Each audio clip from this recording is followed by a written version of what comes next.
Siapa boleh tahu, siapa boleh bagi saya jawapan ni? Adakah ikatan ini polar ataupun non-polar antara karbon dengan sulfur?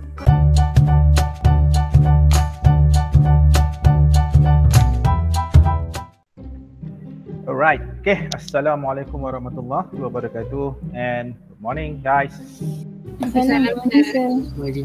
Okay guys, jadi kita teruskan untuk lesson hari ini, di mana in today's lesson actually adalah the second part of 4.2, di mana the first part of 4.2 adalah tentang molecular shape. Sebab kalau kita tengok tajuk besar 4.2 ini adalah molecular shape and polarity. And guys, this is what we are going to look at hari ini. Hari ini is all about polarity. Kita nak tentukan polarity of a molecule. So when we say polarity of a molecule ni adalah sama ada suatu molekul itu polar ataupun non-polar. And how actually we are going to determine that polarity, itulah apa yang saya akan ajar pada kau sekarang. Okay, alright. So without further ado, so let's start with today's lesson guys. Okay guys, jadi inilah dia hari ni, kita akan fokus on this. Okay, the second part of this chapter 4.2 kita akan tengok tentang polarity.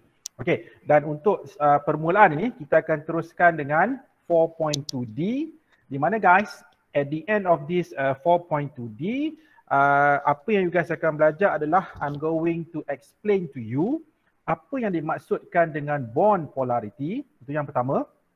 Okay, and second I'm going to explain to you apa pula yang dimaksudkan dengan dipole moment.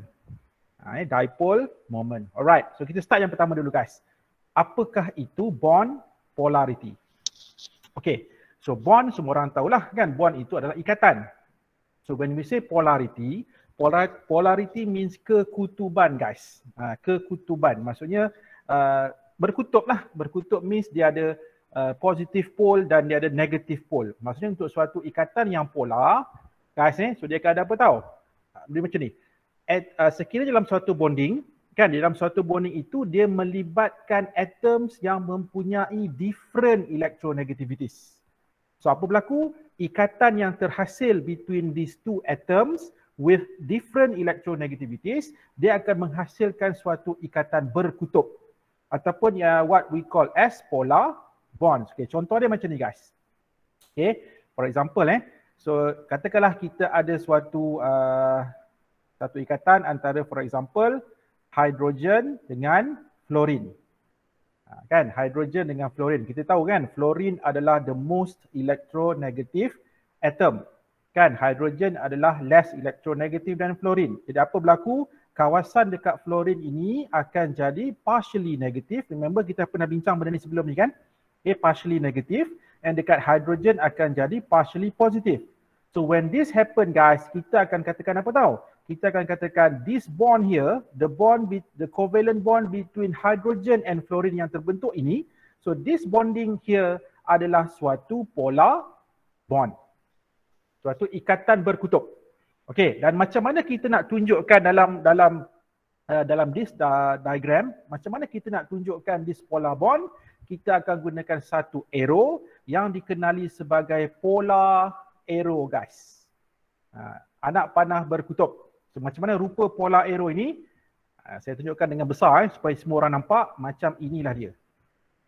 Guys, so inilah dia what we call as polar arrow. Okay, so macam mana nak guna polar arrow ni? Okay, macam ni contohnya kan, kita tahu antara hydrogen dengan fluorine. So fluorine is more electronegative. Jadi polar arrow akan menuju ke fluorine. Guys, kita akan lukis macam tu. Jadi maksud dia apa? Maksud dia sekarang ni kita tahu ikatan ini polar.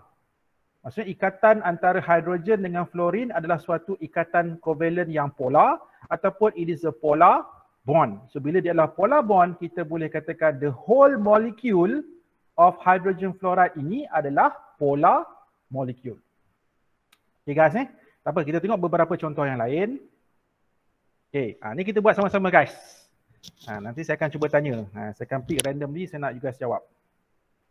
Okay. Antara karbon dengan klorin guys. Okay, saya tunjuk contoh yang pertama dulu. Kita tahu antara karbon dengan klorin, we know that kan, kalau kita kira perbezaan electronegativity, ingat lagi tak? Masa you guys belajar tentang trends in electronegativity during your chapter 3 yang lepas kan, saya ada ajar tentang electronegativity kan, di mana electronegativity ni dia ada suatu scale, suatu skala yang diperkenalkan oleh Mr. Pauling kan, Pauling scale. Jadi sekarang ni guys, kalau kita tengok perbezaan electronegativity antara karbon dengan klorin adalah 0.5. 0.5. Maksudnya wujud difference in electronegativity. Kan bila nilai itu ada, maksudnya apa? Maksudnya antara dua atom itu ada perbezaan electronegativity. Cuma kalau perbezaan electronegativity ini greater than 2, kan greater than 2 dia akan jadi ionic. Dia akan jadi ionic bond. Tapi kalau dia less than 2 ataupun somewhere between 0 to 2, 0 hingga 2, so dia akan membentuk covalent bond.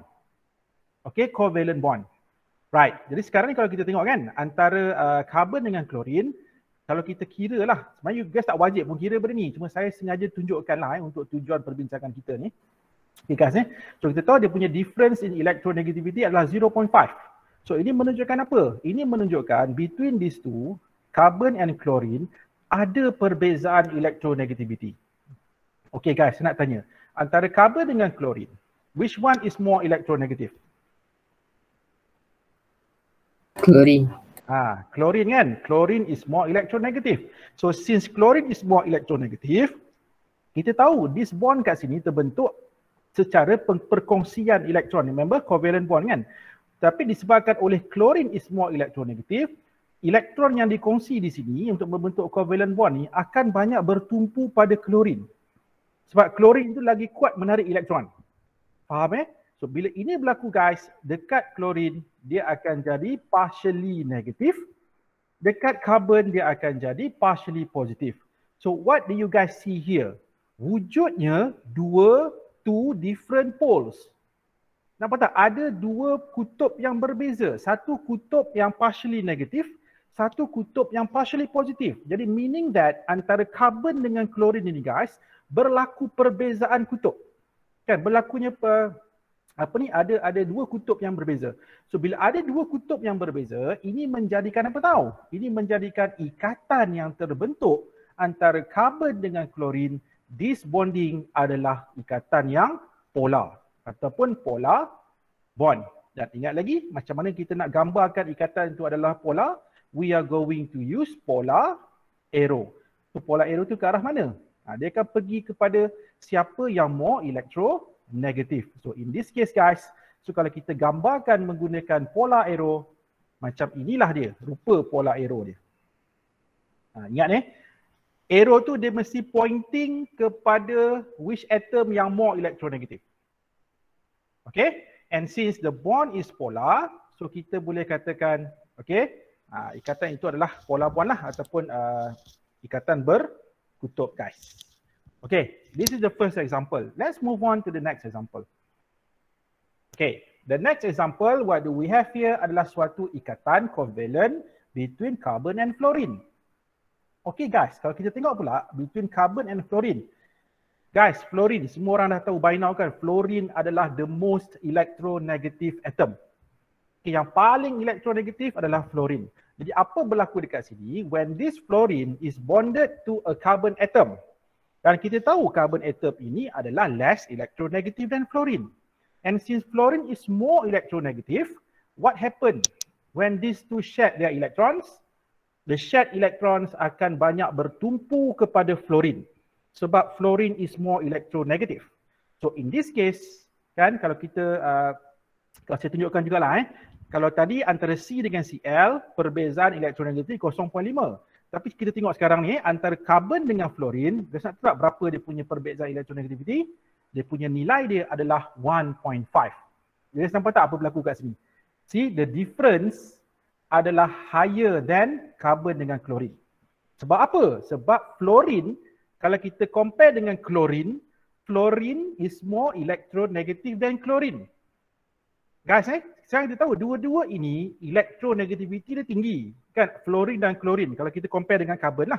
Tapi between fluorine dengan chlorine, fluorine lagi kuat menarik elektron daripada chlorine. So that's why kalau kita kira perbezaan electronegativity dia guys, kita akan dapat 1.5 which is higher than 0.5. Okay. Dan disebabkan oleh adanya perbezaan electronegativity ni guys, so kita tahu sekarang ni dekat carbon akan jadi partially positif dan dekat fluorine akan jadi partially negatif. Sebab wujudnya perbezaan electronegativity tadi. Okay, now kita nak cuba gambarkan, ikatan yang terbentuk itu menggunakan polar arrow. Okay, sekarang saya nak cuba you guys tengok apa perbezaan dengan CCl. Okay guys, cuba you tengok apa perbezaan dengan CCl. Sekarang saya nak everybody, cuba look at the two polar arrows. Apa you nampak perbezaan antara polar arrow of CCl, polar arrow of CF? CF lagi panjang. Kenapa lagi panjang? Kenapa lagi panjang guys? Sebab dia punya apa? Different negativity dia tinggi. Yes, betul guys. Tepat sekali. Okay, good. Okay, terbaiklah. Okay, sebetul. Dia macam ni tau. Polar arrow ni guys, you guys tak boleh main lukis je tau. Arrow ni. Sebab apa? How long or how short is the arrow, ada meaning dia guys. Ada maksud dia. Okay, contohnya kan, sekarang kita tahu kedua-dua ikatan CCl dengan CF, dua-dua ni ikatan polar. Kan, CCl adalah ikatan polar, CF pun ikatan polar. Tetapi guys, mana yang lebih polar? Mana yang ikatan yang lebih polar, yang lebih berkutub? Jawapannya adalah ikatan di dalam CF. Carbon dengan fluorine. Sebab apa? Sebab fluorine is more electronegative than chlorine. So maksudnya bila both of these atoms, fluorine dan chlorine ini membentuk bonding dengan carbon, kan? So ikatan antara carbon dengan fluorine adalah lebih berkutub daripada berkutub, bukan terkutub, berkutub. KUTUB. Kalau you salah dengar pula. Okay, so lebih berkutub ataupun lebih polar berbanding dengan ikatan antara carbon dengan chlorine. So that's why bila kita nak gambarkan benda ni to show the difference antara these two bondings, so that's why untuk CF we need to draw the polar arrow longer. Longer means ikatan itu lebih polar. Faham ni guys Nampak tak? Sebab apa? Sebab fluorine dengan chlorine, fluorine is more electronegative. So that's why kalau dalam case ni, katakanlah you guys buat yang CCl arrow lagi panjang daripada CF. That is wrong guys. Salah. You dah melanggar dia punya nature dia, konsep dia kan. Sebab apa? Sebab fluorine lagi electronegative than chlorine. So that's why guys, please be very careful whenever you are going to draw ataupun whenever you are going to use this polar arrow. Kan, make sure dia punya length dia, panjang arrow itu mesti tally dengan, mesti equal dengan ya perbezaan electronegativity itu. Maknanya perbezaan electronegativity dia lebih besar, arrow dia should be longer. Okay, berbanding dengan perbezaan electronegativity dia kecil. So dia punya arrow should be shorter. Okay guys Alright, kita tengok pula example yang lain. Okay guys, kali ni kita ada carbon-carbon single bond. Okay, siapa boleh beritahu saya? Apakah nilai delta En untuk this bonding?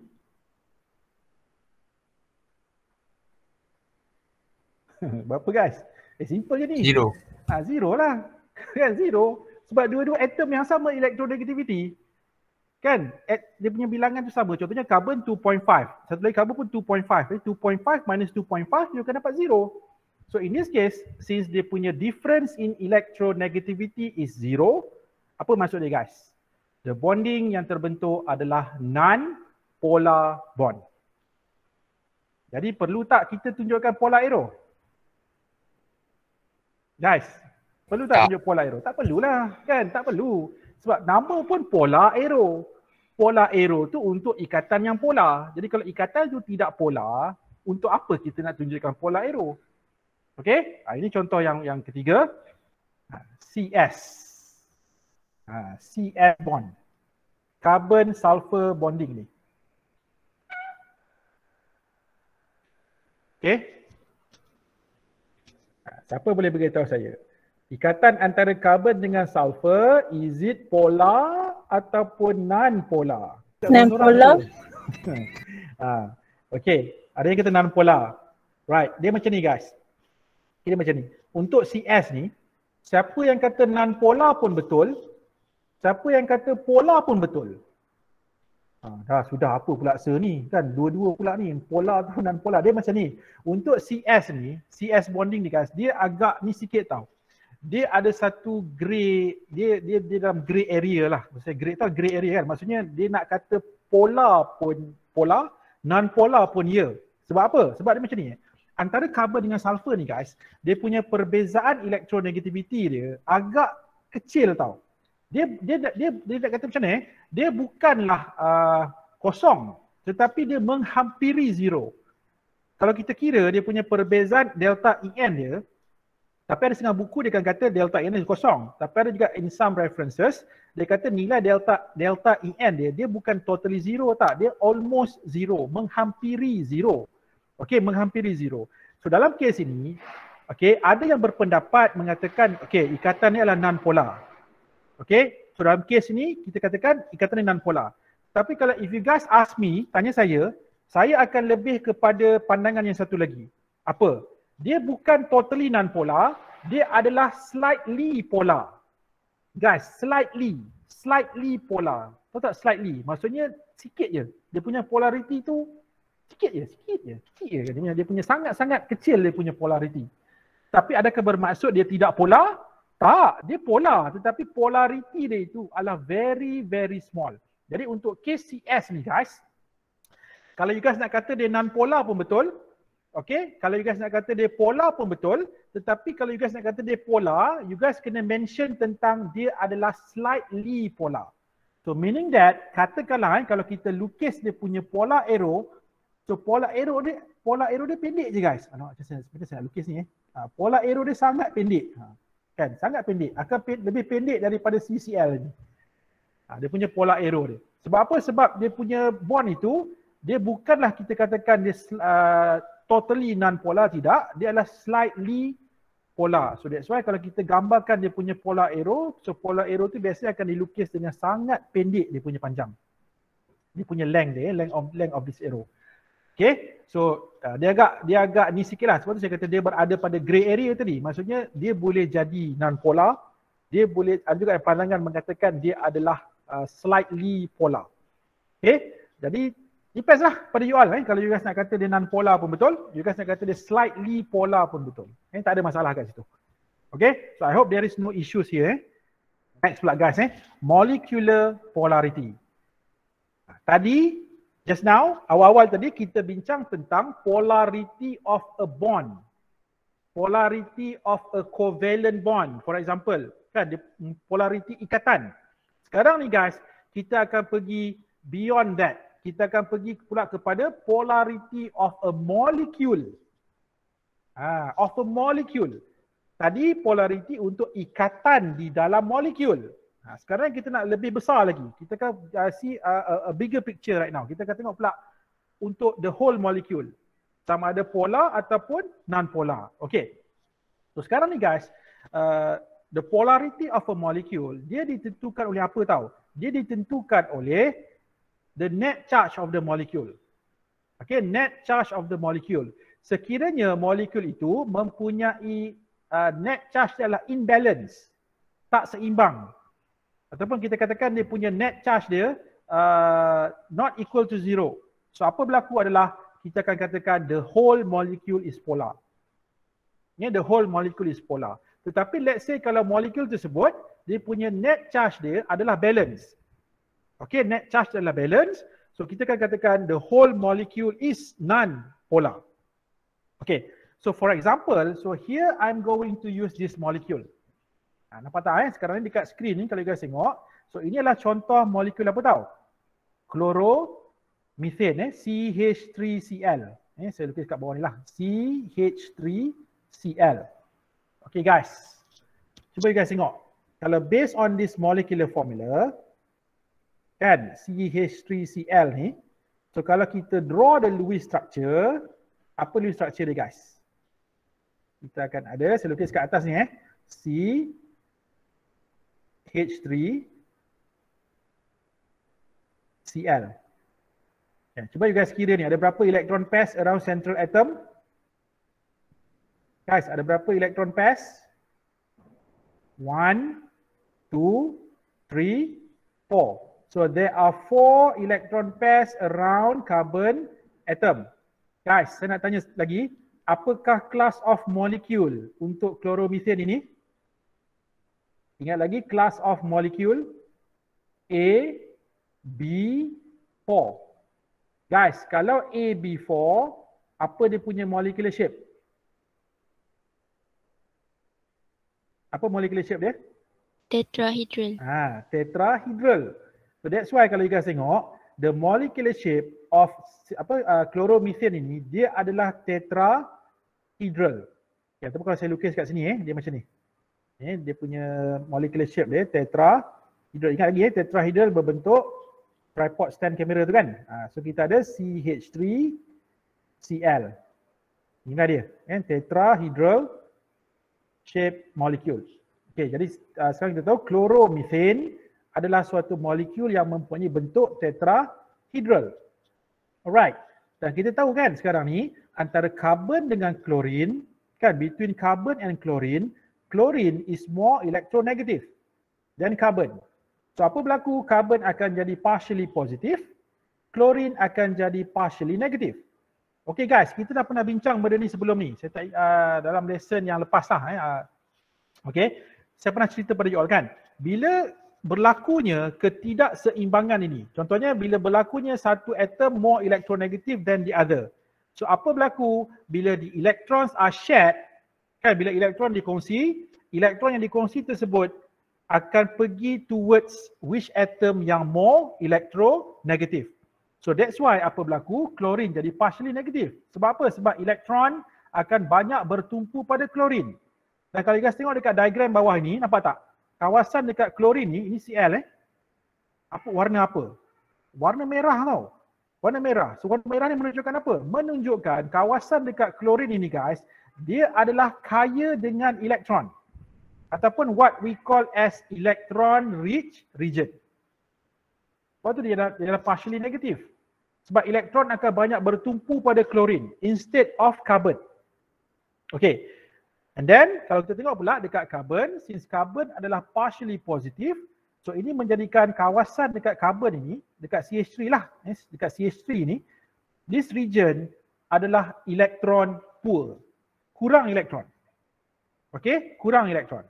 Nampak kurang elektron kan? So itu menjadikan dekat kawasan karbon dan hidrogen ini, dia adalah elektron poor. Kurang dengan elektron. So guys, apa you guys nampak dekat sini? Dalam molekul chloromethane ini, in chloromethane molecule, wujudnya apa? Wujudnya imbalance of charge. Nampak tak? Berlaku ketidakseimbangan charge. Dekat chlorine, wow, sangat kaya dengan elektron. Kan? Sebab apa? Elektron ni, chlorine ni dia adalah popular di kalangan elektron. Maksudnya elektron suka pergi dekat chlorine. Dekat kebahagian carbon dengan hidrogen, ini elektron tak suka. Sebab tu elektron tak banyak bertumpu dekat CH3. Elektron akan banyak bertumpu pada Cl. So dia akan mewujudkan dalam satu molekul tu, nampak tak? Dalam satu molekul yang sama, tetapi wujud dua kawasan. Ada kawasan yang sangat kaya dengan elektron, ada kawasan yang sangat miskin dengan elektron. So ini menjadikan apa? Menjadikan wujudnya ketidakseimbangan charge. So bila wujud sahaja guys this imbalance of charge, maka kita boleh buat conclusion kat sini, the whole molecule adalah polar molecule. Nampak? The whole molecule adalah polar. Sebab apa? Sebab dalam molekul tersebut wujudnya ketidakseimbangan charge ni ataupun wujudnya net imbalance of charge. Okay, see, itu beza antara bond polarity dengan molecular polarity. Okay guys, you guys kena ingat tau, ada case, there are some cases di mana suatu molekul dia ada polar bondings. Dia ada polar bondings tetapi the whole molecule is non-polar. Okay guys, ingat ni. Jadi ingat, tak semestinya, okay guys, tak semestinya kalau suatu molekul itu dia ada ikatan yang polar, belum tentu lagi guys, belum tentu lagi the whole molecule itu polar. Jadi sekarang ini the question is how actually kita nak determine sama ada suatu molekul itu polar ataupun non-polar. Itu yang saya nak ajar pada you all seterusnya hari ini. Okay, kita akan tengok seterusnya macam mana actually kita nak tentukan the polarity of molecules. Okay guys, ingat. So inilah dia 4.2e. Kita akan mula masuk kepada how to deduce the polarity of molecules. Jadi sekarang ni guys, ada dua faktor yang kita kena consider. Yang pertama, kita kena tengok pada the shape of the molecule. Nampak tak kepentingan molecular shape kat sini? Yang you guys dah belajar for the past few days ni, saya dah ajar pada you all tentang molecular shape kan? Di sinilah kita akan gunakan molecular shape ni guys. Di mana molecular shape ni sebenarnya adalah one of the factors yang akan menentukan whether a molecule is polar ataupun non-polar. Okay, selain daripada molecular shape, the second factor yang kita akan gunakan nak determine molecular polarity ni adalah resultant dipole moment. Okay, so sebelum kita pergi pada macam mana kita nak deduce saya nak cerita dulu, apakah yang dimaksudkan dengan dipole moment? Apa pula dipole moment Right. Guys, so dipole moment. Let's look at dipole moment dulu. And then baru kita akan tengok macam mana nak predict sama ada suatu molekul itu polar ataupun non-polar. Okay guys. So what is it? Dipole moment. Okay, dipole moment dia punya it is symbolized as mu. Guys, ini simbol untuk dipole moment. Okay, dipole moment kita gunakan simbol mu ni Right. So what is it? Apa itu dipole moment guys? Okay, dipole moment actually it is a measurement. Dia adalah satu ukuran yang kita gunakan untuk nak menentukan sama ada suatu molekul polar ataupun non-polar. Okay, so that's why kalau kita tengok dekat sini what is dipole moment dan macam mana it is measured. Okay, so dipole moment is a measurement ataupun kita katakan it is a measure of the separation of positive and negative electrical charges within a system. Okay, bila saya sebut kat sini within a system means within the molecule. Dalam molekul itu. Di mana guys, daripada this dipole moment, barulah kita akan boleh tentukan the overall polarity of the system ataupun the overall polarity of the molecule. So itulah dipole moment. Okay, seterusnya right. So since dia adalah satu measurement, so of course bila benda yang melibatkan measurement dia akan ada units kan. So untuk dipole moment ni guys, dia punya SI units adalah coulomb meter. cm tu C itu stands for coulomb. Okay, coulomb meter. But however dalam chemistry ni normally kalau kita nak measure this dipole moment, kita akan menggunakan unit D. So what is D? So D ni stands for dBi. dBi So kalau kita nak tahu dBi ni dia punya conversion dia 1 dBi, okay, 1 dBi equals to 3.36 times 10 to the power of negative 30 coulomb meter. Itulah conversion dia, conversion untuk 1 dBi kalau kita nak convert dia kepada coulomb meter. Okay, jadi kalau you guys nak tahu dBi ni, unit dBi ni actually is taken from the name of seorang tokoh dalam bidang chemistry ni dan juga fizik. Nama dBi actually nama orang sebenarnya guys, nama seorang tokoh dan sebenarnya dialah yang memperkenalkan kepada kita this concept of dipole moment. Kalau kita nak tahu siapakah dBi ni, inilah dia orangnya guys. Okay, Mr. Peter Joseph William dBi. He was the man, he was the man behind ataupun kita katakan dialah orang ataupun tokoh yang memperkenalkan kepada kita the concept of dipole moment ini. Okay, so he was an American chemist and also a physicist. Okay, so tadi unit dBi itu diambil sempena nama dia lah, Mr. Peter Joseph William dBi. Okay, masih lagi berkaitan dengan dipole moment. Right, so actually kalau kita nak lebih mudah lagi, apa itu dipole moment guys? Dipole moment kalau kita nak lebih ringkas lagi, it is a quantitative measure of molecular polarity. Okay, maksudnya kalau kita kira, didapati bahawa nilai dipole moment itu ada nilai, ada some values, so itu menunjukkan the molecule is polar. Tapi kalau let's say dia punya nilai dipole moment is 0. Okay, kalau dipole moment equals to 0, the molecule is non-polar. Okay, so sekarang ni macam mana nak kira dipole moment ni? Okay, saya nak tunjukkan Right, actually there is a formula yang kita boleh gunakan untuk nak kira this dipole moment. So apakah formula dia? Dipole moment ataupun mu is equals to Q times R. Okay, what is Q?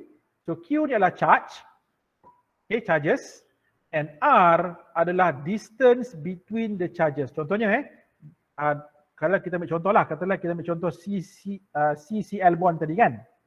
Sekarang kita tahu ini partially positive, so ini ini partially negative, so ini partially positive kan. Jadi sekarang ni yang dikatakan R itu guys adalah jarak ni. Jarak antara dua charge ni berapa dia punya jarak dia. Okey, dan charge itu mewakili kepada charge itu. Okay, itu dikatakan macam mana kita nak kira this dipole moment. Okay guys, inilah unit bagi dBi tadi. 1 dBi equals to 3.36 times 10 to the power negative 30 coulomb meter. Okay, and I have good news for you. Saya ada berita baik untuk semua. Guys, so dengar betul-betul ni. Berita baik ni apa berita baik dia kan? Okay, untuk your syllabus. Okay, for your syllabus, you guys are not required to calculate benda ni. Tak perlu kira pun. Okay, tak perlu kira. Sekarang ni guys, apa yang you guys perlu tahu adalah sama ada nilai mu ni, kan, mu ni, adakah dia equal to 0 or not equal to 0. That's it. Itu saja. Kalau mu equals to 0, it is non-polar.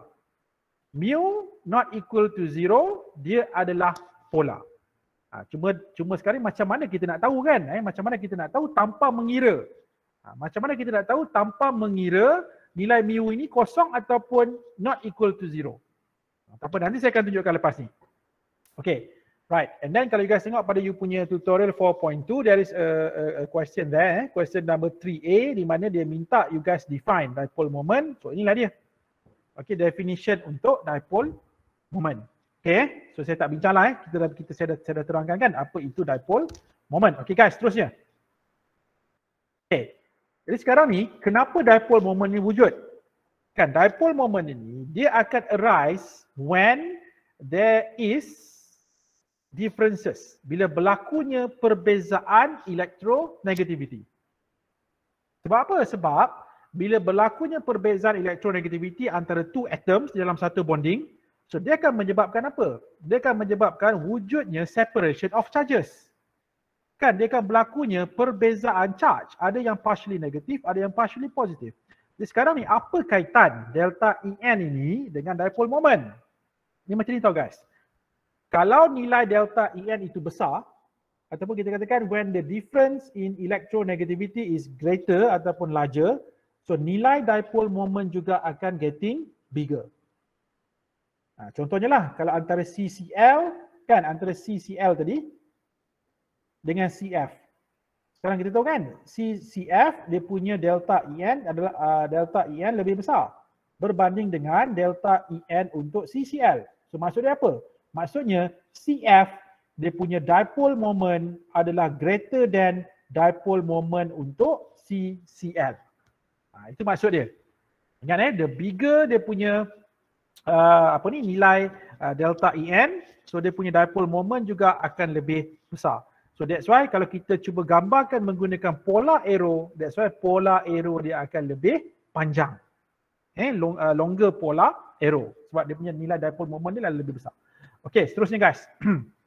Inilah tadi kalau guys perasan, dalam dipole moment tadi formula dia ada R kan?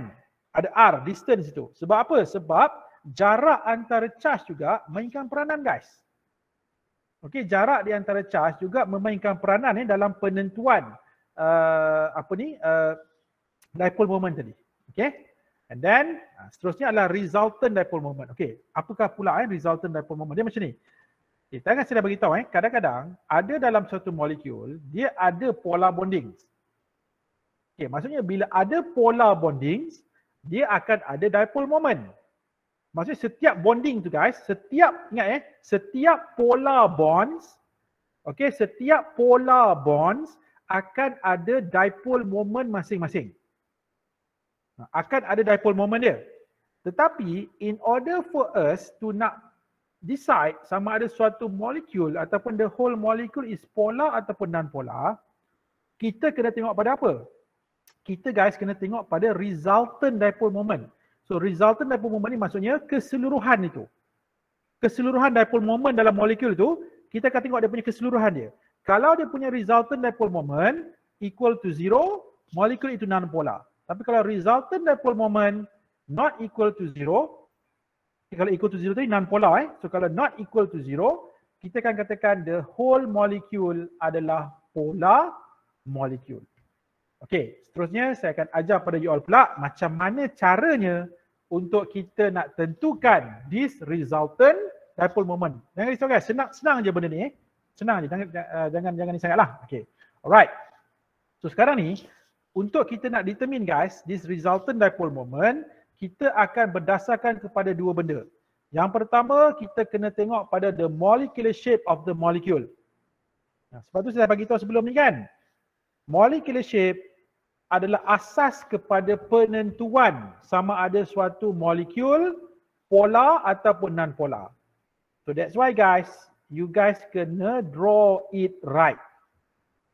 Kalau you salah lukis dia punya molecular shape, dia akan memberi kesan kepada penentuan polarity. So that's why guys, kita dah habis dalam lesson yang lepas saya dah ajar pada you all macam mana nak melukis molecular shapes. So hopefully you guys dah okay lah, sebab kalau tidak nanti dia akan memberi kesan dekat sini tau. Okay, itu yang pertama. And then guys, yang kedua, resultant dipole moment juga bergantung kepada bond polarity ataupun juga dikenali sebagai bond dipole ataupun juga dikenali sebagai bond moment. Actually tiga-tiga benda yang sama lah, bond polarity, bond dipole, bond moment. Maksudnya bergantung kepada ikatan yang dalam molekul tu. Adakah ikatan dalam molekul itu polar ataupun tidak. So ada dua faktor ni guys yang akan menentukan the resultant dipole moment. Okay.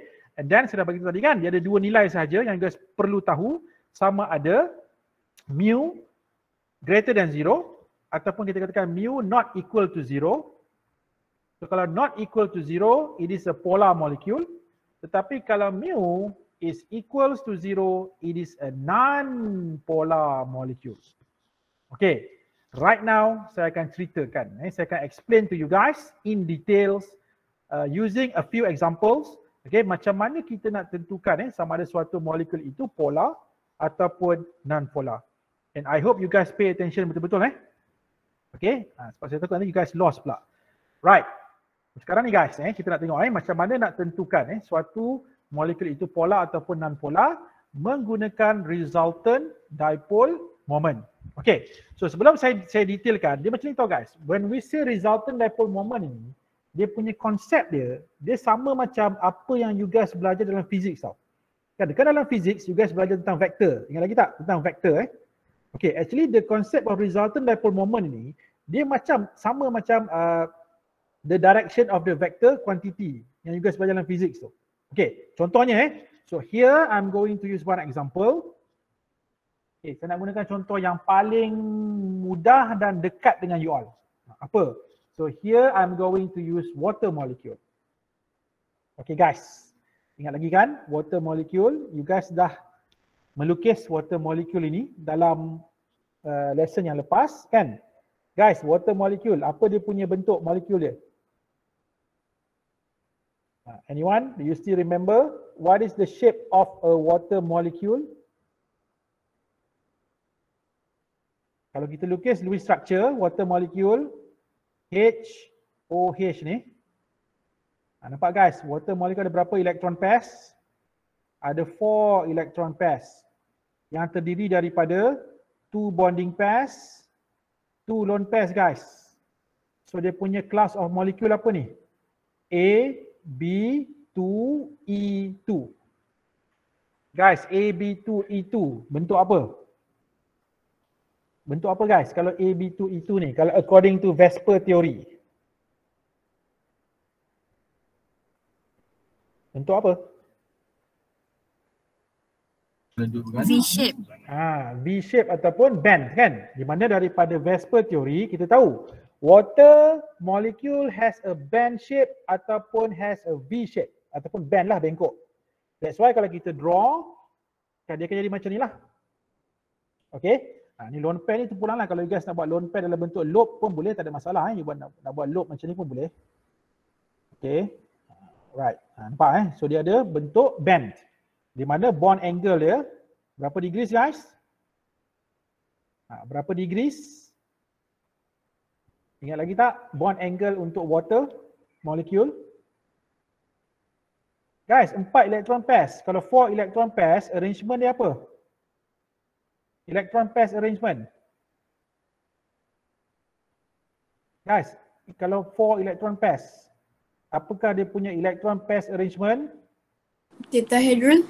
Tetrahedral, correct Tetrahedral berapa bond angle? 109. Yes, 109.5 betul. Tetapi disebabkan oleh ada 2 lone pairs kat water molecule ni guys, dekat oxygen central atom ni, apa jadi pada bond angle dia? Mengecil. Less than. Yes, dia akan jadi less than 109.5. Ini apa yang you guys belajar sebelum ni lah. Okay, cuma sekarang ni kita nak pergi further than that, beyond shape ni kita akan tengok dengan benda lain pula. Kita nak tengok pula macam mana kita nak tentukan sama ada water molecule ini polar ataupun non-polar. Okay, so right now kita tahu antara oksigen dengan hidrogen, oksigen is more electronegative, right? Kan? Oksigen more electronegative. So apa yang berlaku adalah kita tahu antara O dengan H ni, O akan jadi partially negative. So this H adalah partially positive. Okay guys, saya nak tanya. Adakah kedua-dua ikatan antara O dengan H ni, is it polar ataupun non-polar bonding?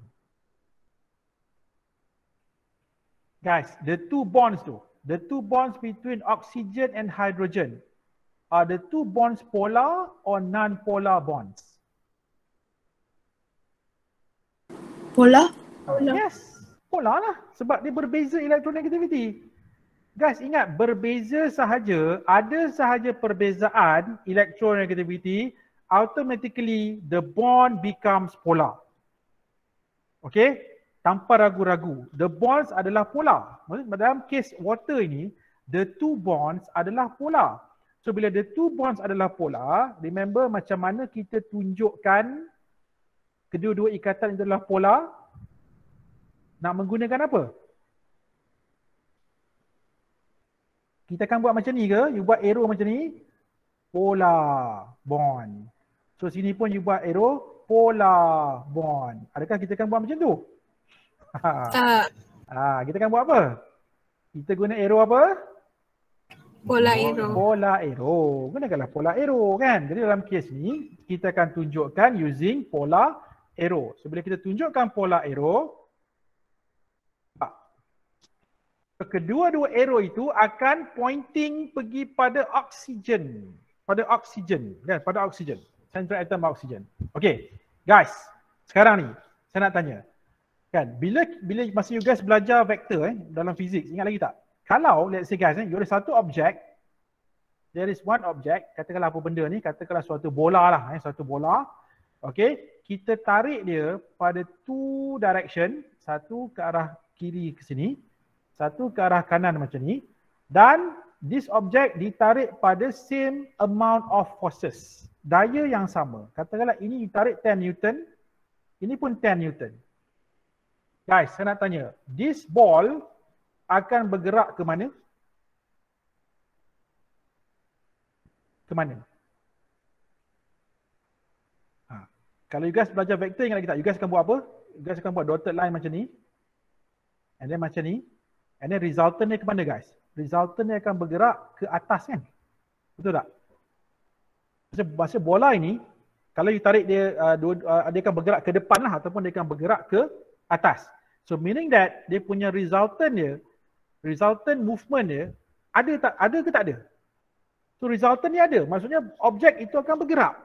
Jadi kalau kita tengok pula guys, untuk water molecule ni, kan, untuk water molecule ni, apa berlaku? So ada tak resultant dipole moment dia?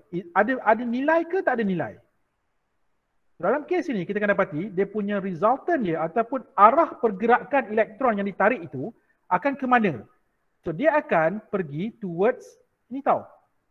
Kita akan dapat ini. Macam ni arrow dia.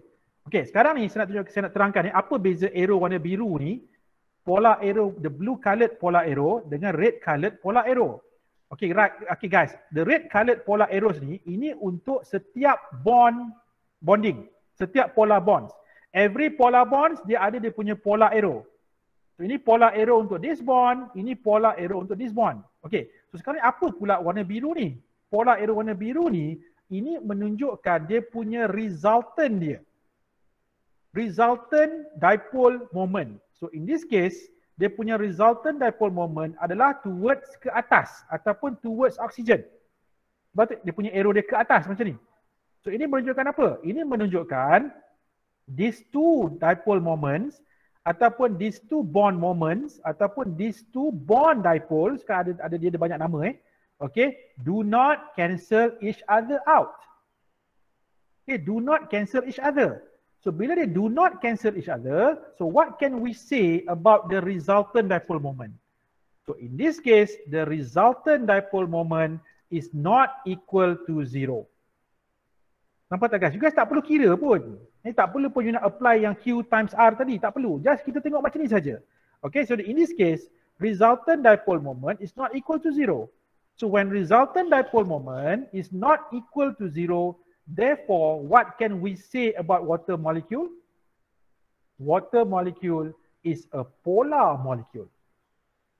Nampak? Sebab tu water molecule adalah molekul yang berkutub. Polar molecule. Sebab dia punya resultant dipole moment is not equal to 0 guys.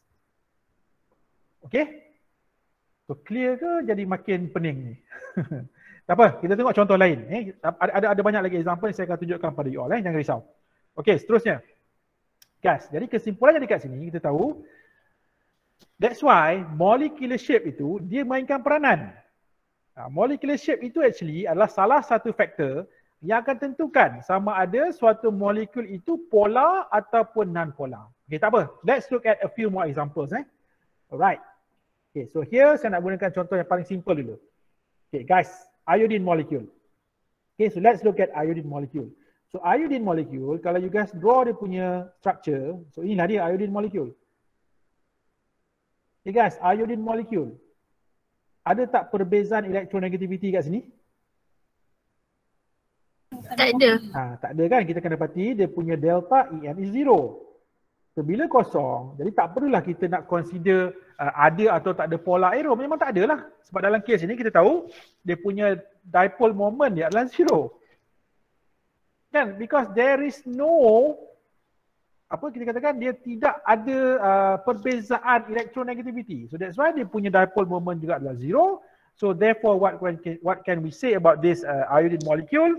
So iodine molecule is a non-polar molecule. Okay, non-polar molecule.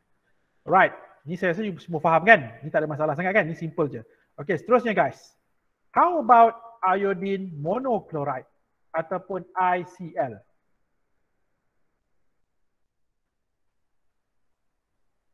Okay. Firstly, dalam kes ICL ini, kita kena tengok dulu, is the bond between I dengan Cl, is it polar or non-polar bonding? Guys, is the bond between I dengan Cl polar or non-polar? Polar. Okay, sekarang kita tahu kan, antara chlorine dengan iodine, which atom is more electronegative? Between chlorine dengan iodine? Guys, dalam group 17, fluorine, chlorine, bromine, iodine. Okay, kita tahu kan apa? Fluorine adalah the most electronegative atom kan? Sekarang dia punya electronegativity macam mana? Dia akan increase from left to right. Dia akan increase bottom up.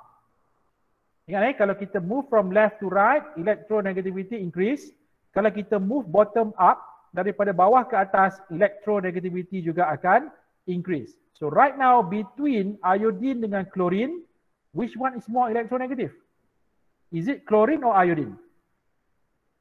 Fluorine. Yes, good. So chlorine is more electronegative than iodine. So when this happens, ataupun when these two atoms share their electrons to form a covalent bond, kan? Siapa yang lebih elektronegatif? So dia akan dapat more share tu. Maksudnya the shared electrons akan pergi kepada dia. So in this case guys, apa yang berlaku adalah dekat chlorine akan jadi partially negative, iodine akan jadi partially positive. Okay. So maksudnya ikatan ini adalah polar kan? So bila ikatan adalah polar, so kita akan gambarkan menggunakan apa? Polar arrow. So sekarang polar arrow akan ke arah mana? Polar arrow akan ke arah chlorine guys. Sebab chlorine is more electronegative than iodine. Okay, so clear everyone Right. So ini dia punya yang disebut sebagai dia punya bond moment. So sekarang ni guys, saya nak tanya, resultant dipole moment, is it 0 or not equal to 0?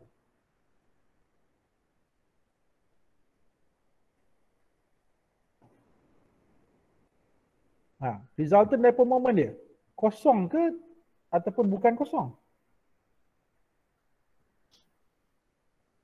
Guys, benda ni simple je kan? You guys Kosong. Kosong? Cuba ke kosong? Guys, benda ni tengok you ada satu objek. Satu objek, you tarik satu side je. Bergerak tak objek tu? Bergerak. Bergerak lah kan? So dalam kes ni, tarikan ni one-sided je guys. One-sided. Maksudnya resultant ni ke arah mana? Resultant dia akan ke arah chlorine. Kan ni resultant. So resultant dia akan ke arah chlorine. So bila resultant ni ke arah chlorine, jadi maksud dia apa? Maksud dia punya resultant dipole moment not equal to 0. So kalau not equal to 0, meaning that ICl adalah apa? Is a polar molecule. Sebab kalau you kata dia punya resultant dipole moment 0, maksudnya ICl bukan polar. So that is not possible. I2 yes polar. Sorry, non-polar. I2 ataupun Cl2 non-polar. Tapi kalau ICl, it is a polar molecule. Okay? So dalam kes ni, ICl adalah polar molecule. Right. Ni arrow dia salah ni guys, dia terbalik ni. Sepatutnya arrow dia mesti pergi kepada ni. Ini pun sama arrow dia terbalik. Okay. Alright, so kita teruskan. Next, carbon dioxide. Okay guys, carbon dioxide. Carbon dioxide, CO2. Okay, kita pun dah pernah bincang kan, Lewis structure untuk carbon dioxide. And then kita juga saya dah pernah juga tunjukkan apakah molecular shape of carbon dioxide. Di mana carbon dioxide ini guys, kalau kita lukis dia punya molecular geometry dia, kita akan dapat suatu linear shape molecule. Ni, di mana bond angle between these two bonding pairs pada carbon adalah 180 degrees. So kita akan dapat suatu molekul yang linear. Sebab carbon dioxide adalah AB2 guys. It is an AB2 molecule. Kan AB2 bentuk dia adalah linear kan? Okay, alright. Terusnya, okay guys, okay, kali ni saya nak tanya, ikatan antara karbon dengan oksigen, is it polar ataupun non-polar? Polar. Polar kan? Sebab oksigen is more electronegative than carbon. So apa yang berlaku adalah dekat oksigen ini akan jadi partially negative, carbon partially positive, so oksigen ini pun jadi partially negative. Dan guys, kalau kita gambarkan using polar arrow, so satu arrow akan towards oksigen, another arrow akan towards another oxygen atom. Okay, kita akan dapat macam ni. Sebab apa? Sebab kita tahu sekarang ni carbon dioxide, dia punya shape adalah linear. Okay guys, ingat, ini adalah apa? Setiap satu ini merujuk kepada bond moment ataupun dipole moment untuk setiap bonding. Maksud ini polar, ini pun polar. Kan? Tapi disebabkan oleh carbon dioxide ini, dia punya shape dia adalah linear. Guys, shape adalah linear. So apa yang akan berlaku kat sini? Adakah keseluruhan molekul carbon dioxide polar ataupun non-polar? So, macam mana nak tahu? Kita kena tengok pada resultant dipole moment dia guys. Jadi sekarang ni resultant dipole moment dia macam mana? Jadi apa yang berlaku adalah sekarang ni guys, kedua-dua bond dipoles ni akan cancel each other. Sebab apa cancel each other? Dia macam ni tau. Dia ada satu objek, kita tarik pada two opposite direction with the same amount of forces. Contoh macam ni. Tu saya kata benda ni dia berkait dengan vektor, konsep vektor yang you guys belajar dalam fizik kan. Okay, sekarang ni guys, kalau kita satu objek, you tarik kiri dan kanan tetapi pada daya yang sama, 10 Newton, sini pun 10 Newton. The question is, bergerak tak this object? Guys, objek dia akan bergerak tak? Tak bergerak lah. Sebab kita tarik pada opposite direction dengan daya ataupun forces yang sama. So, kalau kita relate dengan carbon dioxide tadi, nampak tak? Sekarang ni, this oxygen tarik elektron dengan this amount of forces. This oxygen pun tarik elektron dengan kekuatan yang sama tetapi pada opposite direction. So sekarang ni seolah-olah elektron dekat carbon ni bergerak tak? Tak. Tak bergerak. Ataupun kita boleh katakan the two bond dipoles ini akan cancel each other. Seolah-olah macam ni lah, katalah contoh this katalah nilai dia positive 2. Ini nilai dia negative 2. Jadi resultant dia negative 2 campur dengan plus 2, berapa nilai dia? Kan kosong kan? Ataupun kita katakan these two bond moments ni akan cancel each other. So bila cancel each other, kita akan dapati the resultant dipole moment adalah equals to 0 guys. Equals to 0. So therefore, what can we say about this carbon dioxide molecule? Is it polar or non-polar? Yes, correct. Good.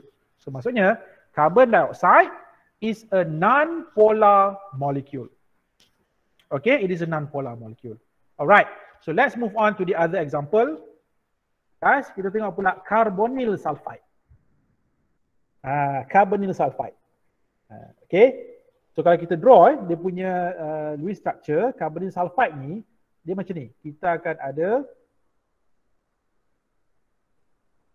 okay, ni tak apalah, sama-sama dulu kita buat ulang kaji sedikit Okay guys, dia ada OC dengan S. Okay, kita tahu carbon 4 valence electrons, sulfur 6 valence electrons, oxygen 6 valence electrons. Okay, so kalau kita lukis, kita akan dapat macam ni tau. Inilah dia the most plausible Lewis structure bagi carbonyl sulfide. Okay, dan kalau kita tengok central atom carbon ada berapa electron pairs? 1, 2. Ada 2 electron pairs. Maksudnya, apa guys? Dia punya arrangement adalah linear arrangement kan? So, bila linear arrangement, so meaning that untuk carbonyl sulfide molecule ni, kita akan dapat suatu linear shape molecule. Sama seperti dalam carbon dioxide. So inilah dia guys. Okay, the molecule of, the shape of carbonyl sulfide molecule. Still, we are dealing with suatu molecule yang berbentuk linear guys. Linear.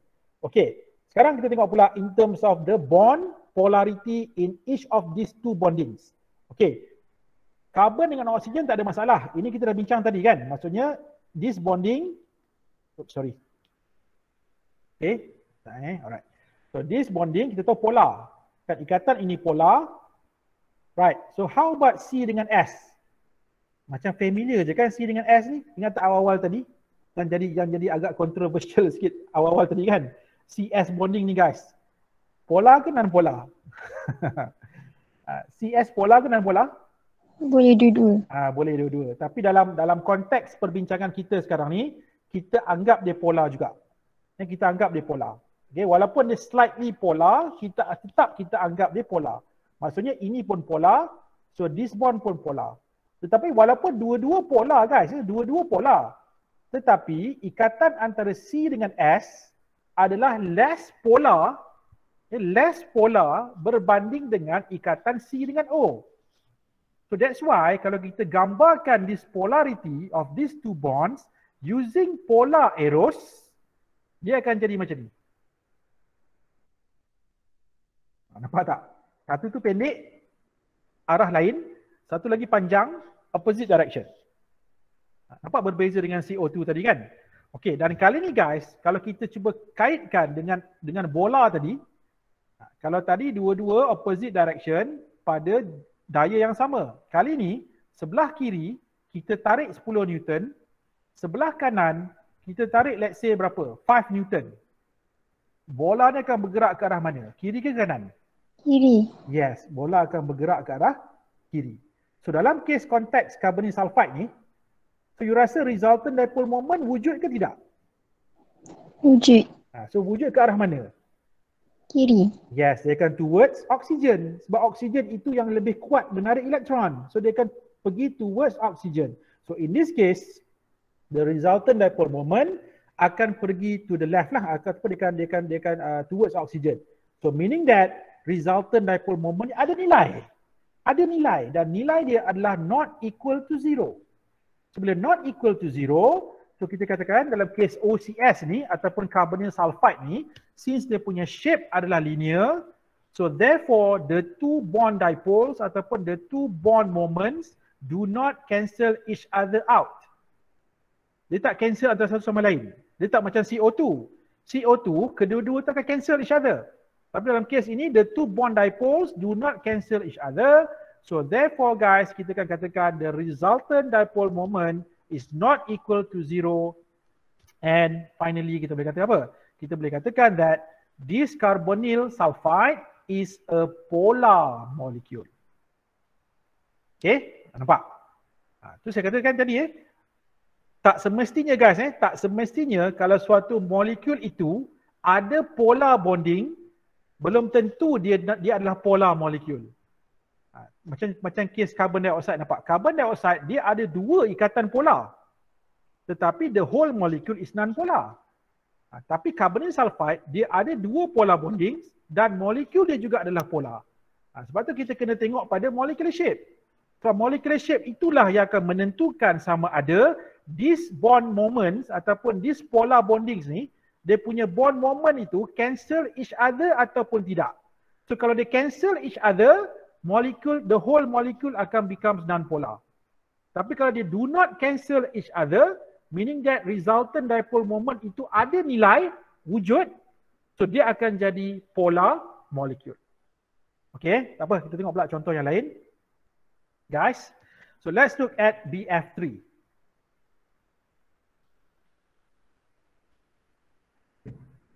Okay, boron trifluoride ni. Saya rasa dah banyak kali dah you guys berjumpa dengan boron trifluoride ni. So ni bukan pertemuan kali pertama lah Dah banyak kali dah kita gunakan contoh yang melibatkan BF3 ni. Okay, so boron trifluoride, dia punya shape of the molecule adalah trigonal. Trigonal apa guys? Trigonal planar. Trigonal planar kan? Trigonal planar, di mana kesemua atom dia berada on the same plane dan dia berbentuk trigonal. Okay. Right, untuk BF3 kita tahu boron dengan fluorine, fluorine is more electronegative than boron. So apa berlaku? Ketiga-tiga bondings these three covalent bonds in BF3, all of these three bondings are polar bonds. Ikatan berkutub. So that's why kalau kita tunjukkan menggunakan polar arrows, so dia akan jadi macam ni lah. 1, 2, 3. Nampak? Dia ada 3, bukan 1 tau, 3 ikatan yang berkutub.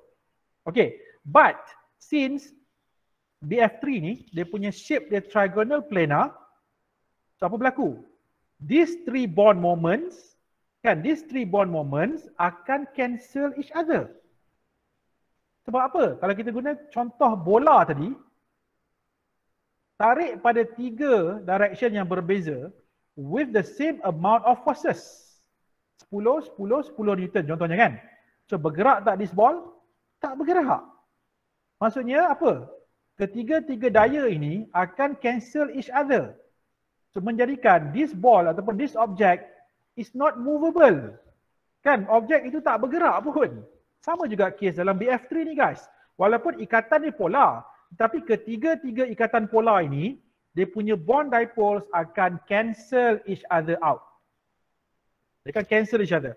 So, dia menjadikan resultant dipole moments adalah 0. So, apa conclusion dia? BF3 adalah suatu non-polar molecule. Okay? So, clear everyone Right, seterusnya.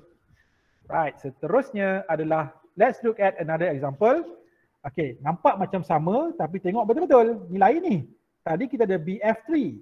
Sekarang kita ada BF2BR. BF2BR.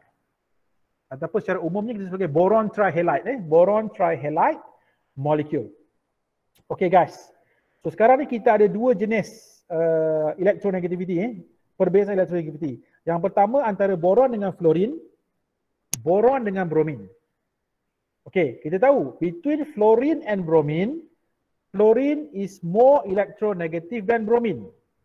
Kan? Maksudnya apa? Maksudnya sekarang ni kita tahu perbezaan electronegativity antara boron dan fluorine adalah lebih besar daripada perbezaan electronegativity between boron dengan bromine. Kan? Ni saya rasa juga dah faham benda ni kan? So, apa berlaku? Apa berlaku adalah ikatan antara boron dengan fluorine ini adalah lebih polar, lebih berkutub berbanding dengan ikatan antara boron dengan bromine. So that's why guys, untuk this structure, shape masih sama. Shape masih trigonal planar. Sebab apa? Sebab kita masih lagi ada AB3 molecule. Okay, AB3. So AB3 kan dia punya arrangement kan adalah trigonal planar kan. So shape dia pun trigonal planar juga. So kita akan dapat still sama macam BF3. The shape is still the same. The shape is still trigonal planar. But since fluorine is more electronegative than bromine, so apa berlaku? Bila kita gambarkan these three bondings menggunakan polar arrow, guys nampak tak?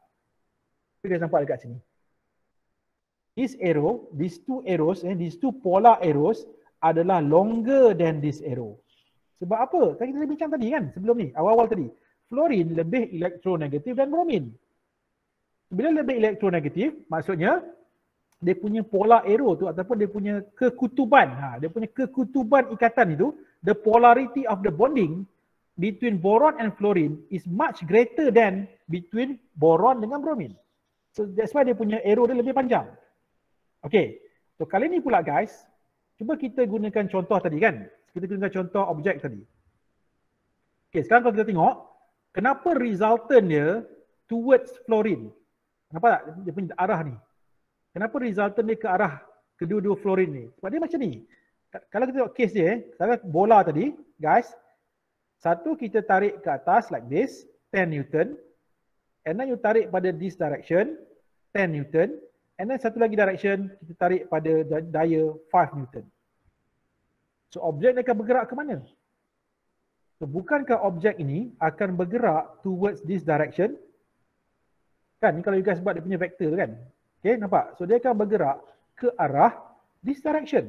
Sama juga, that's why dia punya resultant dipole moment dia guys akan pergi towards this direction. Ataupun kita katakan dia punya nilai resultant dipole moment is not equal to 0.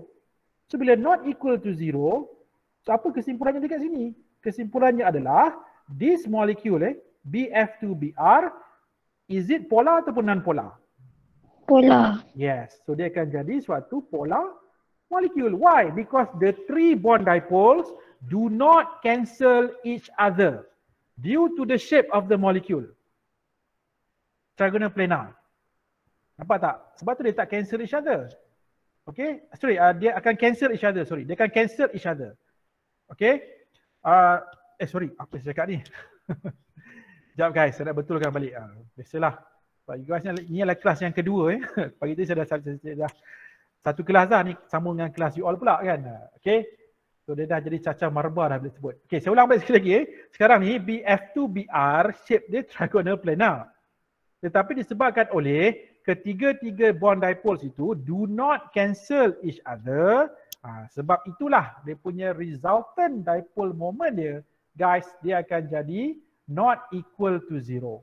So since they not equal to 0, so that's why BF2BR is a polar molecule.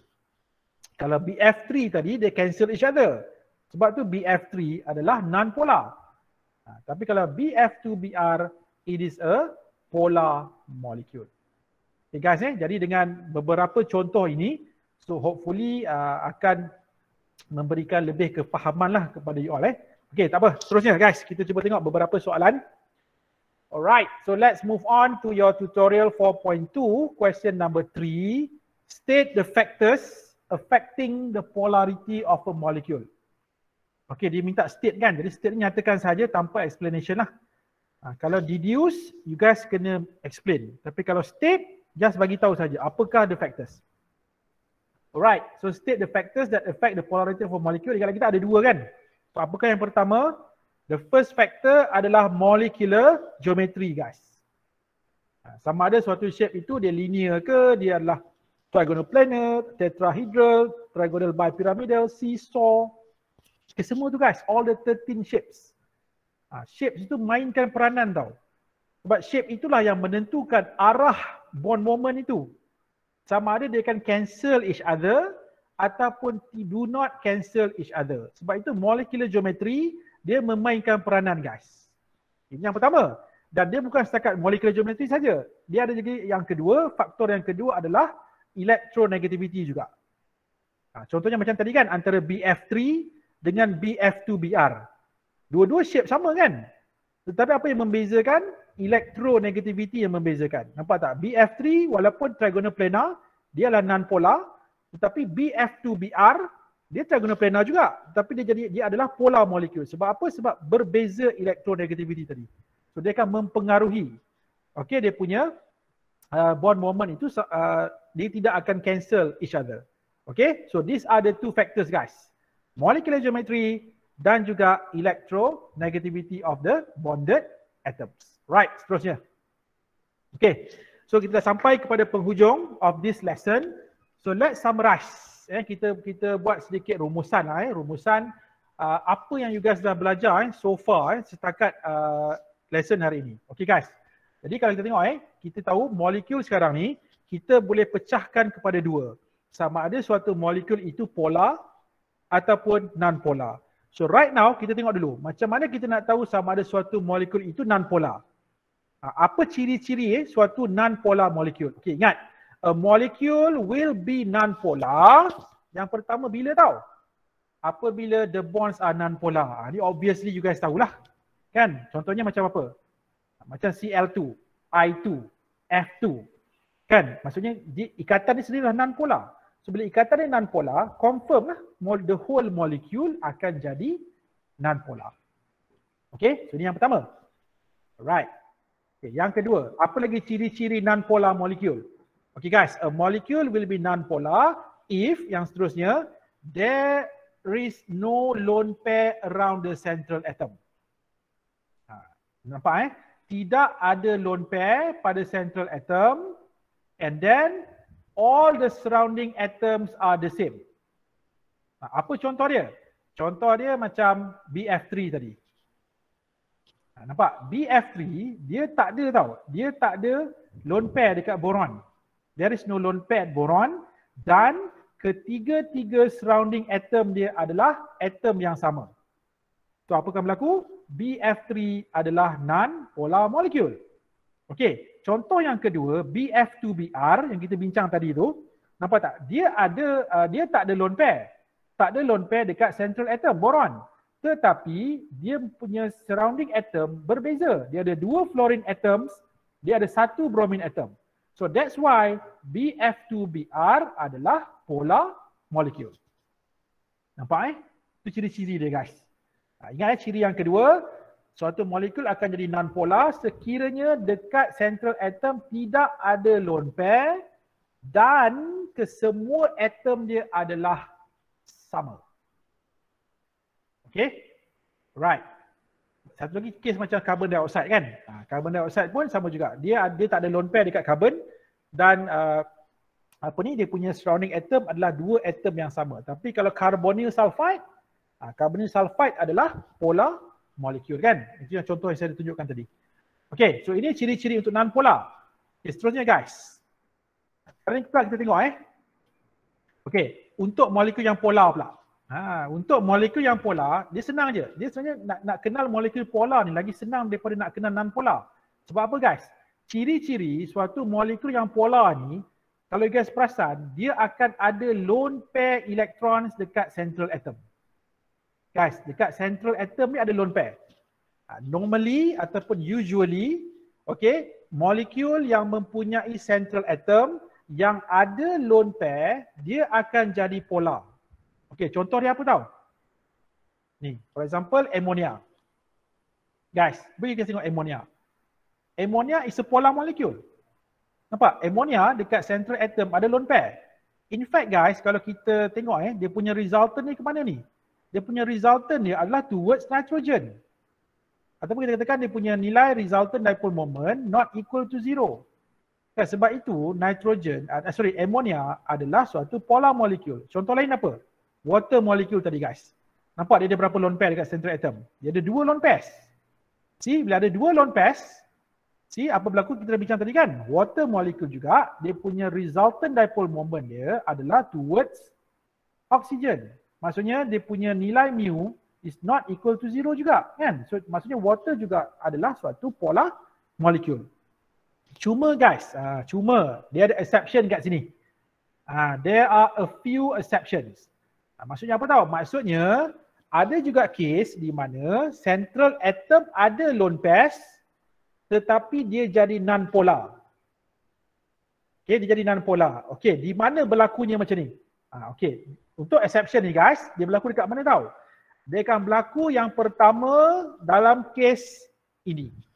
This shape ataupun kita katakan inilah dia punya molecular shape. Berbentuk linear tetapi linear shape molecule yang ada 3 lone pairs, 2 bonding pairs.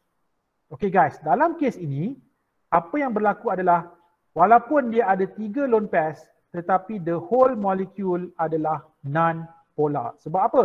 Contohnya A dengan X is more electronegative kan? So polar arrow dia akan towards X. Ini pun towards X. Jadi apa berlaku guys?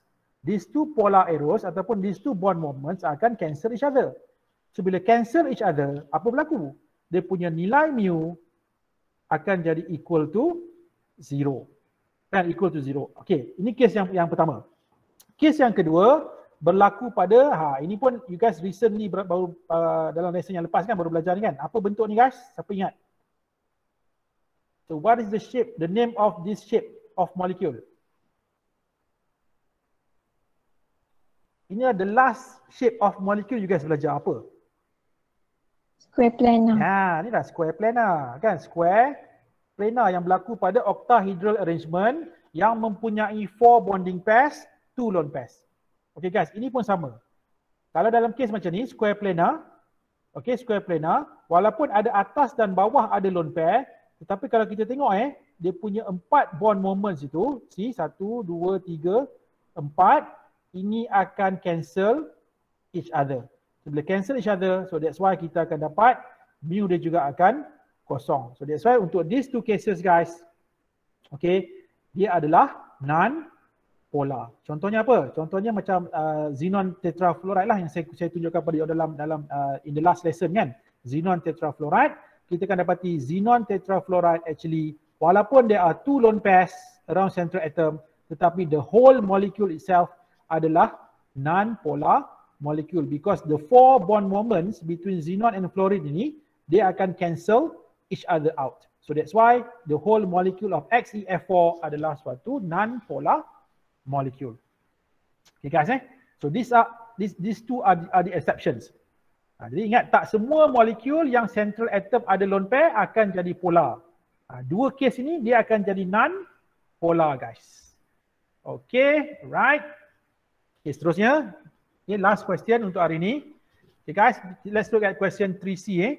Can a molecule be non-polar although it has polar bond? Jawab dulu, yes or no? Can Yes. or cannot? Pardon? Can. Can, yes, correct. Ataupun yes lah. Boleh. Yes, boleh. Kenapa boleh? Sebab tak semestinya tak semestinya molekul itu ada polar bonding dia akan jadi polar molekul. Sebab apa? Sebab ada kes di mana dia ada polar bonding tetapi polar bonding itu, kesemua polar bonding itu dia punya bond moments cancel each other.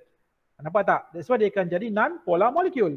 Okay, contoh dekat sini, soalan ini minta you guys gunakan contoh tetrachloromethane sebagai example. Okay guys, tetrachloromethane, CCl4. Okay, tetrachlorometana, CCl4. Okay, CCl4 ni guys, kalau kita lukiskan dia punya Lewis structure, kita akan dapati CCl4 ni daripada Vesper theory, kan, daripada Lewis structure itu, and then kita gunakan Vesper theory, kita nak draw dia punya molecular shape, kita akan dapati molecular shape of CCl4 adalah berbentuk tetrahedral. It has a tetrahedral shape. Okay, dan tetrahedral inilah bentuk dia kan. Tetrahedral. Okay guys, terusnya. Dan kalau kita tengok pula dekat tetrachloromethane ni dia ada 4 bondings, 4 covalent bonds. And these 4 covalent bonds actually adalah 4 polar bonds. Dia adalah ikatan yang berkutub. Sebab apa? Sebab antara C dengan Cl berbeza electronegativity.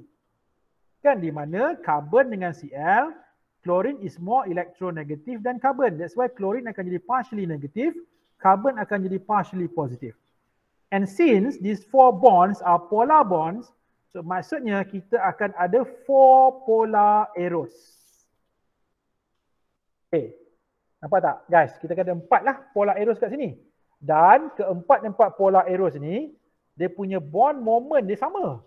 Kan? Sama kan? Sebab apa? Ikatan yang sama, C dengan Cl. Semua itulah C dengan Cl. Dan ingat lagi tak ciri-ciri tadi?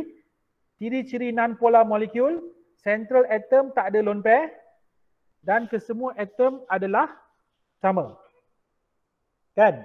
Inilah dia CCl4 ni kan. Salah satu ciri-ciri molekul yang akan jadi non-polar kan. Okey, dan sekarang kita tahu walaupun dia ada 4 ikatan yang polar guys, kalau kita tengok keempat-empat bond dipoles of CCl4 ni dia akan cancel each other out. So bila cancel each other out, apa berlaku? So dia punya resultant dipole moment adalah 0.